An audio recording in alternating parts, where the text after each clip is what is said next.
Elliot Z. Burns placed his glass of neat Glenmorangie on the side table next to the comfortable chair in his dimly lit office. The light was off, the curtains tightly drawn, shielding him from the bright Dallas sunlight. Elliot was alone in his office, alone with his thoughts.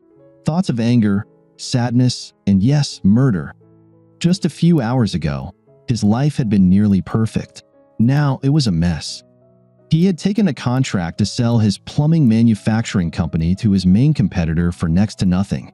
He considered signing it, but that would mean leaving his comfortable chair and moving to his desk to ensure a good signature. Signing something on his lap would make his handwriting appear shaky and sloppy. He set the contract aside and took his glass of single malt whiskey, bringing it to his lips. At 45, Elliot was a fan of most strong spirits. He didn't mix his alcohol into cocktails. He drank it mostly neat, sometimes with ice. What he drank often depended on his mood. At that moment, his mood was grim. A grim mood called for scotch, preferably single malt, which meant neat. Only a damn fool would put ice in a glass of single malt, he thought fleetingly. His thoughts wandered. No one had ever accused Elliot of thinking in a straight line. His thinking was flexible. Some might even say highly abstract. That was probably why, in just 17 years, he had turned his young company into a multi-million-dollar firm. Elliot didn't follow MMA very closely. Like most people who didn't live in a cave, he knew who Conor McGregor was, as well as a few others. He had seen some fights, but it wasn't something he followed meticulously. However, he had learned two things. MMA fighters could endure pain and had incredible determination. Maybe he needed to show more determination, take more hits, so to speak, and not give up so easily. He took another sip of scotch, then set his glass down again. He picked up the contract, growled softly, then threw it onto his desk. Let the game begin, he thought to himself. Becky. He called to his assistant, whose desk was outside his office. Get me that swindler, Lester Wilkins. It had been several hours since Elliot's world had collapsed around him, at least for the time being. Elliot felt uncomfortable sitting in the chair opposite his main rival, Dan Baranski, the president of Flowtech International. Flowtech was the biggest competitor of Elliot's company, C. Burns Manufacturing Incorporated, in the Dallas-Fort Worth area for plumbing supplies. C. Burns was about 3 times larger than Flowtech, which Baranski had founded roughly a year after Elliot started his company. C. Burns and Flowtech, among other things, always seemed to be engaged in an epic battle for government contracts. C. Burns got the lion's share of the contracts, just as Elliot seemed to always get the lion's share of victories when the competitors were still in the same high school and college. Elliot was wary of this meeting, especially on his enemy's turf, but Dan Burr, to those who knew him well, insisted that Elliot would want to have this meeting away from prying eyes. This was the first time Burr had used this tactic, so Elliot decided he needed to find out what was going on this time. He told Becky where he was going and instructed her to call the police if he didn't return by noon. It was just past 9 a.m. when Burr laid the contract on the table in front of Elliot. Why would I want your company, Burr? Elliot asked. You need to read this more carefully, my friend, Burr smirked. I don't want you to buy my company. I'm buying yours. Elliot studied the contract for about 5 minutes. The more he read, the angrier he became. He stopped around the 3rd page and threw the document on the table. He started to rise from his chair when Burr spoke again. Sit back down and look at this before you start acting. You smug idiot, Burr sneered. He turned a laptop towards Elliot and slid it across the table. The screen showed a photo of Elliot's wife, Tracy, lying across an unmade bed with her legs spread. Elliot's eyes nearly popped out of their sockets. Burr grinned. What kind of Photoshop nonsense are you trying to show me? Elliot shouted. No Photoshop. Look closely at the whole picture, you fool, Burr sneered. Elliot glared at Burr, then looked back at the photo intently. The only items of clothing Tracy wore were black fishnet stockings and black stiletto heels, which he had seen before. Then he noticed the sheets, pillows, and wallpaper behind the bed. He had seen all of it before. The photo was taken in the bedroom he shared with Tracy. You bastard! Elliot yelled. I'll kill you for touching my wife. Burr raised his hands in surrender as Elliot started to come around the table. "Hey, cool down, big boy.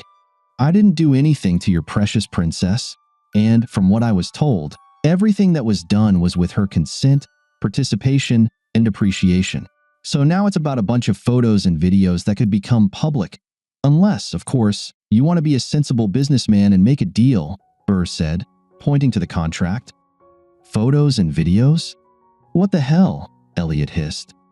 Burr pulled the laptop back to his side of the table, pressed a few buttons, and turned it back towards Elliot. This scene was clearly different from the one in the photo. Tracy entered another bedroom fully dressed, followed immediately by a dark-haired man whom Elliot didn't recognize. The couple engaged in deep kisses before clothes started falling to the floor. The unknown man appeared to be around the same age as Elliot and Tracy. Elliot saw that the man was incredibly handsome, and when his pants and underwear were removed, Elliot noticed that he was a good 2 inches longer and thicker. Elliot was shocked by how enthusiastic Tracy was, as she rarely pleased him, and never with any enthusiasm. The man ran his hands over Tracy's large breasts. She moaned loudly. As the two seemed to become one, Tracy's lover began to move faster, eventually picking up a rapid rhythm. "MMM. Oh," Tracy moaned. Elliot sat for several minutes like a man in a coma, his stomach churning. "Can I at least take this home and review it before signing?" he asked quietly. "Sure, you and your lawyer have 24 hours. That's it," Burr said. "Here, you can keep this video. You'll get the rest when you sign the contract." "How many times? How many videos?" Elliot asked, stunned. "Enough to fill a small box. Your wife's lover says she's damn good. He also says she's a very loud, expressive. They've been doing it 2 or 3 times a week for the past 2 months." Elliot found it hard to reconcile the images he had seen with this sexually conservative woman he had been married to for 22 years, the mother of his 20-year-old son and 17-year-old daughter, and a regular volunteer at their church. "I must admit, I was surprised it happened so quickly," Burr sneered. "Tracy always seemed like such a good girl. I figured it would take 3 months or longer, though her lover said he could do it in 2 or less. That bet cost me another $500 in fees." At these words, Elliot lifted his head, a look of confusion crossing his face.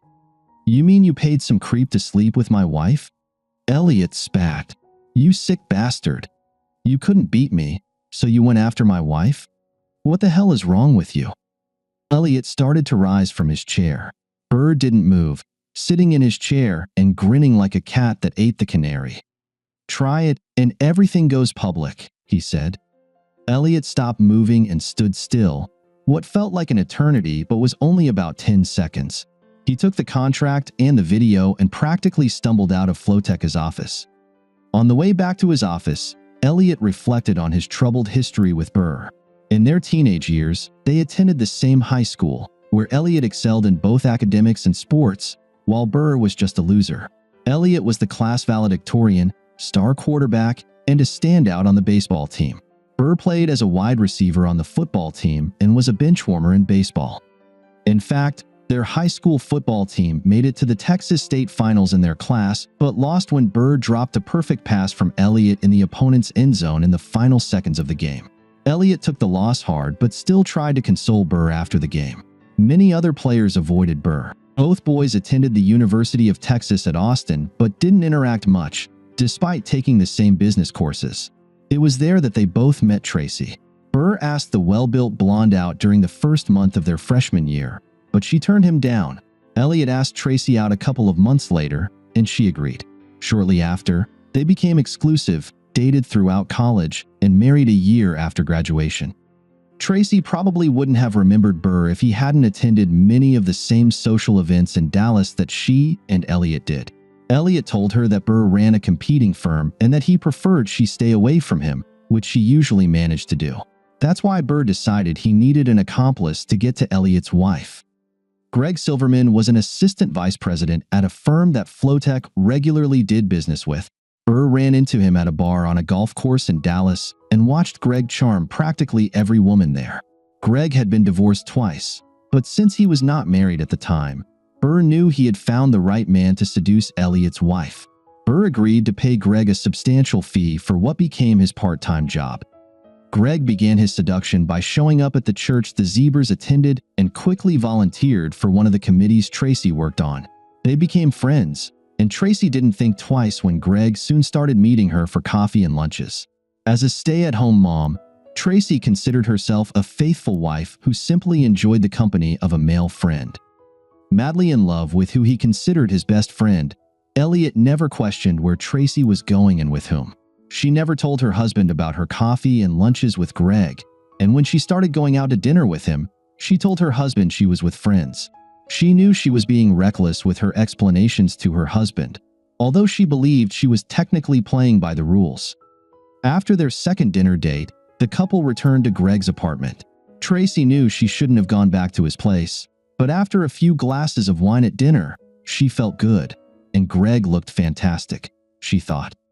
2 hours later, the couple lay in bed, cuddling and giggling after what Tracy considered the best sex she had ever had. Surprisingly, she didn't feel guilty about what they had just done. At that moment, she realized she would do it again. The pair continued to meet 2 or 3 times a week for the next 2 months. Each time they had sex, Tracy felt more connected to Greg. Lester Wilkins called Elliot back within 5 minutes. By that time, Elliot had watched the entire video, which included another session and the ensuing intimate exchanges. It was clear that Tracy didn't know her lover was recording their encounters, and she expressed her feelings for Greg vividly both during and after sex. If Elliot had any doubts about the future of his marriage after the first photo and video, the second one erased them completely. "Hey, Hack, I need you to prepare divorce papers for me as soon as possible," he said after the pair exchanged familiar greetings. "Make sure Tracy gets everything she's entitled to, but not a penny more." After a noticeable pause, Wilkins replied, "Seriously, El? This isn't a joke, because it's not funny." After an equally long pause on his end, Elliot said, "Seriously, she's been cheating on me for a couple of months, and I'm pretty sure she even loves this guy. It's a long story, Hack. I'll tell you about it sometime soon." "I'm really sorry, Elliot. Truly," said Wilkins. Elliot returned home as usual at 5:30. From the smells coming from the kitchen, he could tell Tracy was cooking dinner. Then he heard her talking with their daughter, Judith. Elliot had to give his wife credit. She was as cool as a cucumber, as she had apparently been since she started the affair. She looked beautiful and composed when he approached her and kissed her on the lips. He tried to be careful, sniffing her to determine if she had been having sex earlier that day. Now that he knew what to look for, it was easy to tell that she smelled strongly of soap, probably meaning she had showered after daytime sex. Elliot waited until Judith had gone to her room after dinner before telling Tracy that the two of them needed to talk. For the first time since it all started, he thought he saw some worry on Tracy's face. "Do you love him, Tracy? How long has this been going on?" Elliot whispered faintly. Tracy glanced around the living room, looking anywhere but directly at her husband. "How long has he known? How much does he know?" She thought in a panic. It was only a few times, maybe a month," Tracy lied. "I'm sorry. It was a mistake. It was just sex. I don't love him. I love only you." Elliot stared at his wife. She had brazenly lied about her affair. The love he had felt for his wife earlier in the day continued to fade. "We'll talk again when you want to tell me the truth," Elliot said, glaring at his wife before heading to sleep in the room their son had used until he went to college 2 years ago. Elliot didn't sleep a wink that night. Not only had his wife been cheating on him for some time, but she also lied to his face, trying to figure out exactly what he knew so she wouldn't have to confess everything. Elliot woke up early and left for work early, for the first time in his life, leaving the house without kissing Tracy goodbye or saying, "I love you." She definitely noticed this when she woke up to find that her husband had already gone to work. Burr expected to see Elliot at 9 a.m. with a signed contract, so he was surprised when his secretary said Elliot was calling on the phone. "What's the matter, cuckold?" Burr smirked as he answered the call. "I have a box of films starring your wife, ready to be exchanged for the keys to your kingdom. Get your ass over here, big boy." "That's not going to happen, pussycat. Not now. Not ever. You want my business? You'll have to take it from my cold, dead hands. You want to blackmail me, asshole? Go ahead and try. Wait, you're not going to abandon Seaburns? Burr asked, his voice trembling.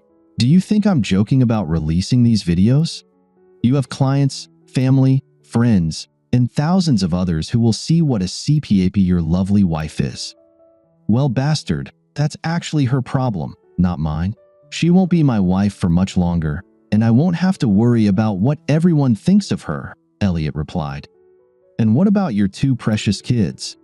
How are you going to explain this to them? Burr seemed less confident today than he had been yesterday.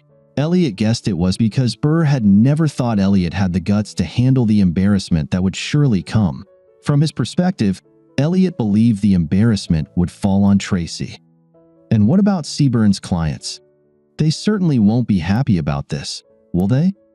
This won't affect Seaburns' clients at all if the future ex-wife of the former owner is the cheater of all time. I suppose the managers will have a good laugh about it before moving on to current sales, Elliot noted. What do you mean by former owner? Burr asked. Did I forget to mention that I sold the business yesterday? Elliot said in a sing-song voice. I only got half of what it's worth, but what the heck? Now Joe Gagliardi owes me a huge favor. You sold Seaburns to Joe Gagliardi? The Joe Gagliardi? Papa Joe Gagliardi? Yes, and yes, Elliot replied. Gotta run. Time to start planning my retirement. Listen, you idiot. I'm not kidding. Those files will be all over the internet and in people's mailboxes by the end of the day, Burr shouted. Blah, blah, blah, Elliot said, and hung up. Man, that was fun, he said to the group of people in his office who had been listening to his end of the conversation. Not 4 hours had passed when Elliot received the first phone call, as expected, from Tracy. It seemed someone had hacked her account and posted links to several videos starring her and Greg Silverman. Then came the email sent to her entire contact list. To say she was furious would be the understatement of the year. What the hell do you think you're doing? She screamed at Elliot. I shut down my page, but apparently, you also sent emails to everyone I know. You stupid, vindictive jerk. I'll kill you, bastard. She continued in the same vein for another 5 minutes. Elliot placed the phone on the table and just let her rant. When she finally stopped to catch her breath, Elliot picked up his phone again and calmly told her he had nothing to do with it. In fact, this is the first time I've seen most of these videos. I almost threw up at the thought of you doing this with another man behind my back. You damn crap. But I know who did this, and so does your lover. Why don't you ask him? He shouted back into the phone. What does Greg have to do with this, you idiot? Why? The line went dead. Elliot assumed she was calling her lover, so he kept the phone in his hand. 90 seconds later, he realized who was calling again. Hello again, crap, Elliot answered dispassionately. Don't tell me. He's not answering. How did you know? Did you do something to him? She gasped. Tracy's concerned tone pushed the wrong button for Elliot. In one sentence, she showed more care for her lover than she had for him when he confronted her about her infidelity. I didn't do anything to your Greg Silverman, Tracy, but since you didn't ask, and I'm sure you don't want to know, you were just an assignment for a high-paid male escort, technically a gigolo. He was hired by Dan Baranski to seduce you and recorded on video. Also, he could blackmail me into selling my company to him at a steep discount. He threatened to release these videos if I didn't go along with his plan. That loser was so sure I would trade my company for your reputation. He didn't realize that once you turned into a cheater, you didn't have a reputation worth caring about, at least not to me. Anyway, I assume he was so pissed off that I sold the company to Papa Joe Gagliardi that he released all your greatest hits. You sold Seaburns? Tracy said in a trembling voice. And because you sold your company, Dan Baranski released those videos? You could have stopped it, but you didn't? Elliot heard Tracy begin to sob. Why would I stop it? It's clear to me that you no longer respected or loved me. I loved you with everything I had for 22 years, and this is how you repaid my love? So why should I care who knows you're cheating? But the kids, my parents, practically everyone we know. Your problem, Elliot interrupted. We'll be divorced in a few months. What if I don't want a divorce? She shot back. I've seen several videos, Tracy. You're completely in love with him. If he hadn't just made you look like the biggest fool this side of the Rockies, you'd run to him in a heartbeat. I don't know why, but you left me. I think my only question to you is, why? Was it something I did or didn't do? There was silence between sobs. Truthfully, Tracy realized that she hadn't really thought through her actions before. She admitted to herself that when it came to Greg, she had been thinking with another part of her body, not her brain. I think he was so clever that I never realized he was targeting me. He was so friendly, so nice, so handsome. I guess I developed feelings for him even before we slept together. Then, once we did… Fine, I've seen and heard that part. He has a big magic tool, and he knows how to use it. I heard you tell him that you'd never be satisfied with my tool again. Don't fight the divorce, Tracy. I'll show you more respect than you showed me. Maybe you'll get lucky, and your lover likes you for more than just a paycheck. Either way, you'll have more than enough money to live on, though maybe not quite the lifestyle you're used to. Tracy's sobs turned into wailing. After listening for about 5 more seconds, Elliot ended the conversation. Elliot hadn't even started getting back to work when his phone rang again. He guessed it was the right time to deal with his daughter. Oh, Dad, I just can't believe Mom did this. I think everyone at school has seen at least one of those videos. I'll never be able to show my face at school again, his daughter cried over the phone. What are we going to do? Well, I'm going to divorce her as soon as possible. As for you? I think that's entirely up to you. The fact that she's an internet adult film star may be embarrassing at first, but eventually, you'll just have to come to terms with it because there's nothing you can do about it. I don't know if she plans to continue, especially since her lover was a paid seducer. I have no idea if they'll keep it up now that he's no longer being paid. Wait, you mean he was some kind of male escort? That's disgusting, she said. Yep, that shows you what she thinks of me, huh? Said Elliot. Can I live with you until I go to college next year, Dad? Of course you can, sweetheart. The next phone call Elliot received was from his son. When's the divorce, Dad? He asked. The papers are already filed. Now it's up to the lawyers, buddy. That's all I needed to know, Dad. Call me when you want to talk. Thanks. Talk to you later, said Elliot. Elliot, Tracy, and their lawyers met 2 weeks later. Elliot noticed that his wife looked exhausted. Considering some phone calls he had made during that time, he could imagine how badly Tracy was taking it. The phone call from her parents, he knew, was probably the worst. Tracy's parents and Elliot had always been incredibly close, and their call to him was filled with many tears and apologies from both of them. We're so sorry, Elle. We thought we raised her better than this, her father said at one point in the conversation. We thought we raised her better. Obviously, we were wrong. Can I ask you one question, Elliot? Her father said. Is it true that you didn't even consider trading your company for the videos and photos of Tracy? Absolutely right, Jack, said Elliot. If you watched any of those videos, you know I would never trade my company for a cheating who's in love with another man. I miss you, Elliot, Tracy said at the meeting with the lawyers. Can't we try to save this marriage? What marriage? You ruined it the first time you spread your legs for that guy. And there's nothing I can do if the man you love was just a setup. If you still have any love for me, it's at the bottom of your list, Elliot sneered. Tracy's lawyer was shocked by the amount of assets listed by Elliot, especially after the sale of his valuable company. The total amount the couple owned was still substantial, but less than half of what Tracy and her lawyer had expected. When the lawyer asked Elliot about the amount, his attorney took out a copy of Elliot's contract and read aloud, and other valuable items not having monetary value. What exactly does this mean, Mr. Zeburn? He asked, looking up from his reading glasses. It means he owes me a favor that doesn't have a legal monetary value, Elliot replied smugly.